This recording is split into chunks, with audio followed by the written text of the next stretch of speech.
Well, UK firms have largely welcomed Monday's lifting of restrictions, but many are still concerned about the guidelines, with some measures being kept in place. Suren Thiru is the head of economics for the British Chambers of Commerce. He told me about the impact self-isolation is having on businesses. Well, we're hearing lots of cases of business of individuals having to self-isolate, which is causing quite significant staff shortages across most sectors of the economy. That's impacting business activity on a day-to-day basis. And that's unfortunately only going to get worse with cases likely to rise over the next couple of weeks and months. And there's been some criticism too about mixed messages when it comes to mask wearing. How are businesses reacting to that?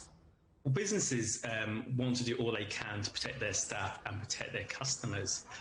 But of course, business leaders aren't health experts. So what businesses really need is greater clarity and guidance for government on what they should and shouldn't be doing to make sure that businesses have the confidence to open fully as we move into the next couple of weeks and months. And you talk about guidance. There's certainly been uncertainty around shifting restrictions and timelines. So how damaging has that been to business?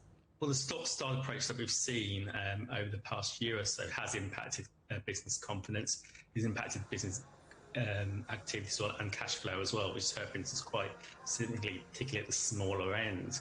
Now, businesses at the moment are really confident of the future. The vaccine rollout has supported business confidence in particular, but there is concern about what may happen as cases start to rise, and also the implementation of some of the new guidance around opening fully over the next couple of weeks. So it'd be interesting to see how that plays out, but that's certainly a concern for businesses.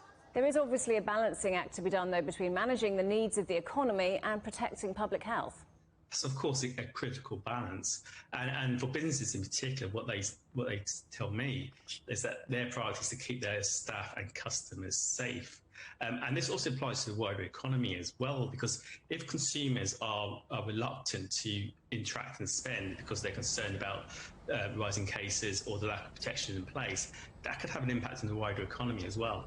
So we're starting to see things getting back to a kind of normal. What's your forecast? When do you think we will see the economy return to perhaps pre-pandemic levels? Well, at the moment, the UK economy is in a bit of a sweet spot because we are seeing the boost from the economy reopening, so release of pent-up consumer demand, and that's been supported by ongoing government support and a rapid vaccine rollout. However, as we move through the summer months, we do expect the economy to start to slow a little bit as some of that momentum starts to fall away. So we think the UK economy is going to get back to sort of pre-pandemic levels at the back end of this year or potentially into first quarter of next year. And are there any particular measures that you think business need to get things back on track? Well, what we are likely to see post 19th of July, while there is a full reopening of the economy, for some sectors that isn't the case. So, for example, the airline sector is one that will still be hit by ongoing restrictions. So the government needs to look at supporting some of these sectors who will still not be able to operate at full capacity. Another area we need to look at as well is a lot of businesses have taken on a lot of debt through this pandemic period. So looking at ways of helping support businesses through that period, because it's not just bank debt that they've taken on, but also tax deferrals as well. So there's a lot of money, there's a lot of businesses holding a lot of debt, which could impact investment and the wider recovery.